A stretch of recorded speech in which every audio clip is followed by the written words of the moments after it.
मैंने कहा लड़कियां मेरी तरफ नहीं देखती हैं। बोले उतार के फेंक दे इसको। मैंने कहा फिर लड़कियां नहीं दिखती हैं। प्रॉब्लम सब तरफ से सब। अभी ये अनुज हमको उधर से गेस्ट हाउस से लेके आ रहे तो दो लड़कियां वहां बैठी हुई मेरे को देख के कहने लगी, उनके पास एक लड़का बैठा, वो लड़का मेरे से बोला, बोले चश्मा लगाता है तो उल्लू नजर आता है। मैंने कहा नहीं लगाऊंगा तो तू गधा नजर आएगा।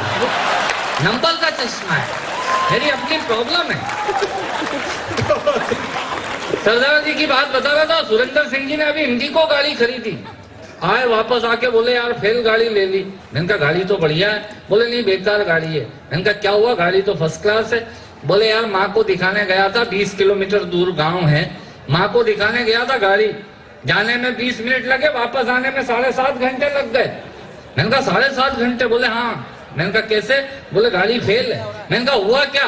बोले कंपनी वाले भी बेवकूफ है, जाने के 4-4 गियर लगा रखे, वापस आने का एक ही गियर लगाया।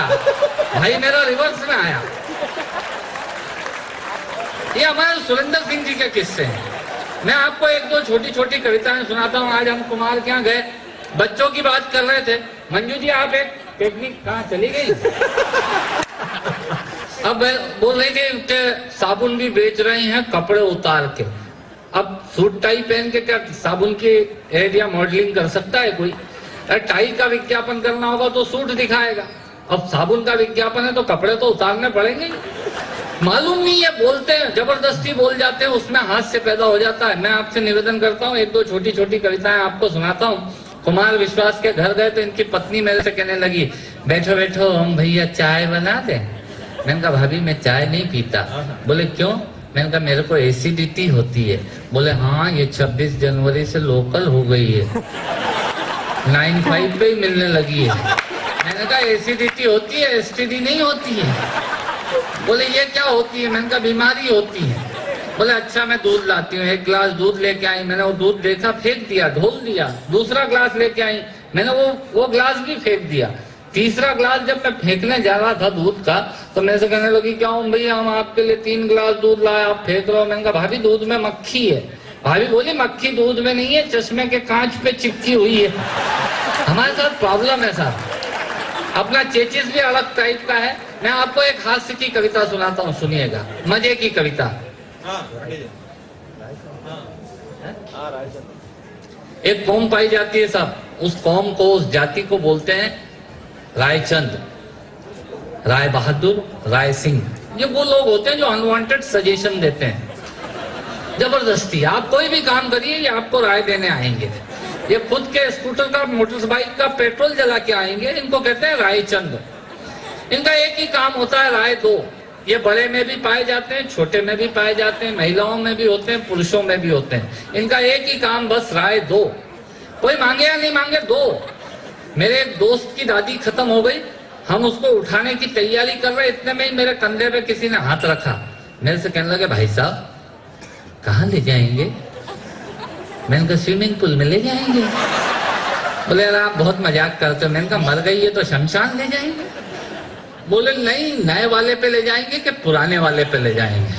मैंने, हमारे उज्जैन में 2 शमशान है। मैंने कहा नए वाले पे। बोले यार पुराने वाले पे ले जाते तो वहां का मजा कुछ और है। मैंने कहा इस डोकरी को कहीं भी जला दो, इसके जलने से तेरे मजे का क्या लेना देना।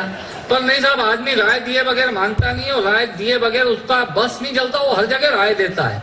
मैंने वहां से एक कविता निकाली। आदमी इतना चालू हो गया साहब, हम किसी के यहाँ बीमारी में तबियत पूछने जाते हैं तो बुके लेके जाते हैं। ये 2-in-1 प्रोग्राम है। बुके लेके जाओ, बीमार के सिराहने रख दो, बच गया तो ठीक, बहुत अच्छे, नहीं तो आपकी तरफ से फूल चढ़ी गए हैं। आदमी इतना चालू हो गया था। और राय देने वालों पे बात कर रहा था, मैं आपसे बता रहा था। मेरे एक दोस्त ने, बेचारे ने मिठाई की दुकान खोली और बोर्ड लगाया कि हमारे यहाँ ताजी मिठाइयाँ मिलती हैं। अगले दिन एक रायचंद हाजिर हो गए। बोले ये हमारे यहाँ लिखने से क्या फायदा? बोले जब नीचे मिल रही है तो ऊपर हमारे यहाँ लिखने से क्या फायदा? बोले क्या करूं? उसने कहा मिटा इसको। उसने बेचारे ने हमारे यहाँ पुतवा दिया। अब उस पर लिखा हुआ था ताजी मिठाइयाँ मिलती हैं। आप देखिए कितने लॉजिकल होते हैं ये। अगले दिन फिर एक रायचंद आ गए। बोले ये ताजी लिखने से लोगों को डाउट क्रिएट होता है। बोले क्या करूं? उसने कहा मिटा इसको। उसने बेचारा ने ताजी भी मिटवा दिया। अब उस पर लिखा हुआ था मिठाइयां मिलती हैं। अगले दिन फिर एक रायचंद हाजिर हो गए। बोले बेवकूफ, आदमी पहले नीचे शोकेस में मिठाई देखेगा कि ऊपर बोर्ड पे पढ़ेगा? बोले नीचे देखेगा। बोले फिर ऊपर लिखाने से क्या फायदा? उसने बेचारे ने मिठाइयां भी पुतवा दी। अब उस पर लिखा हुआ था मिलती है। अगले दिन फिर एक रायचंद हाजिर हो गए। बोले क्या फोकट में मिलती है? बोले नहीं, पैसे लेके देता हूँ। बोले फिर मिलती का क्या मतलब? बोले क्या करूं? बोले मिटा इसको। उसने बेचारे ने मिलती भी मिटवा दिया। अब उस पूरे बोर्ड पे लिखा हुआ था है। अगले दिन फिर एक रायचंद हाजिर हो गए। बोले बेवकूफ, जब शटर खुला है, शोकेस में मिठाई है, इसका मतलब है कि है। बोले क्या करूं? उसने कहा मिटा इसको। उसका पूरा बोर्ड उन रायचंदों ने, राय बहादुरों ने, राय सिंहों ने साफ करवा दिया। साहब, ये कौम होती है अनवांटेड सजेशन देने वाले लोगों की। पर इतना भी होता तो गनीमत थी। अगले दिन फिर एक रायचंद हाजिर हो गए। बोले यार, इतना प्यारा बोर्ड खाली पड़ा है, इस पे लिखवाता क्यों नहीं कि हमारे यहाँ ताजी मिठाइयां मिलती हैं? ये कौम होती है सब। देखिए, आप बच्चे भी आनंद ले रहे हैं कविता का। बच्चे बहुत आनंद लेते हैं सब। एक बच्चे से मैंने ऐसे ही पूछ लिया, छोटे बच्चे से। मैंने कहा बताइए, मद्रास का नाम चेन्नई क्यों पड़ा? बोले है ना अंकल, मद्रास के लोग लुंगी पहनते हैं और लुंगी में चेन नहीं होती। ये बच्चे इतने चालू हो गए साहब। एक बार तालियां बजा दीजिए, मैं कविता शुरू करता हूँ। कविता का शीर्षक है मजा ही कुछ और। कविता का शीर्षक है मजा ही कुछ और। ये तकिया कलाम होता है इन लोगों का। ये रायचंद जो राय देते हैं, आप एम्स में इलाज कराने ले जाएंगे, वो आपको बोलेंगे अरे वो मूलचंद में ले जाते हैं, वहां का मजा कुछ और है। ये होते हैं रायचंद। आप कोई काम करिए, ये तुरंत हाजिर होंगे। इनका एक ही काम, राय दो। ये खुद किराए के मकान में रहते हैं, पर आपके बनने वाले 25 लाख के द्वारका वाले मकान में राय देने आएंगे कि वास्तु के हिसाब से किचन कहाँ होना चाहिए। इनका काम एक ही है, राय दो। मैंने वहां से कविता निकाली, कविता आनंद के लिए। जब मैं कहूँ मजा ही कुछ और है, आप ताली बजा दीजिएगा। कीन ऑब्जर्वेशन है सोसाइटी का, आपको आनंद आएगा। मैं कहाँ कहाँ पहुंचने की कोशिश कर रहा हूँ, आप देखिएगा। कविता का शीर्षक है मजा ही कुछ और है। दांतों से नाखून काटने का, छोटों को जबरदस्ती डांटने का, पैसे वालों को गाली बकने का, मूंगफली के ठेले से मूंगफली चखने का, कुर्सी पे बैठ के कान में पेन डालने का और डीटीसी की बस की सीट में से स्पंज निकालने का। मजा ही कुछ और है।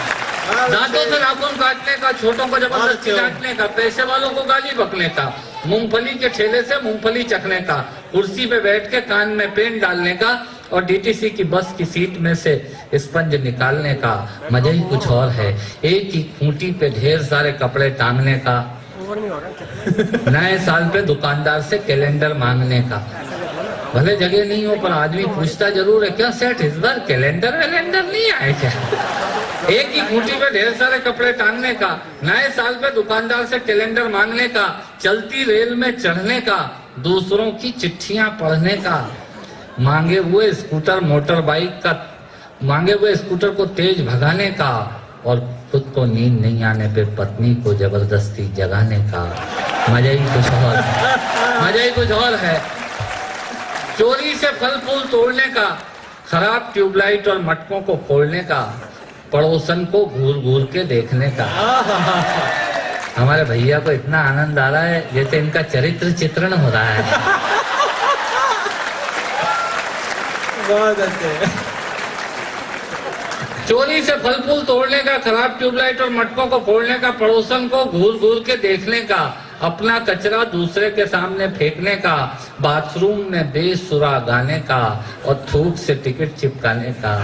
मजा ही कुछ और है।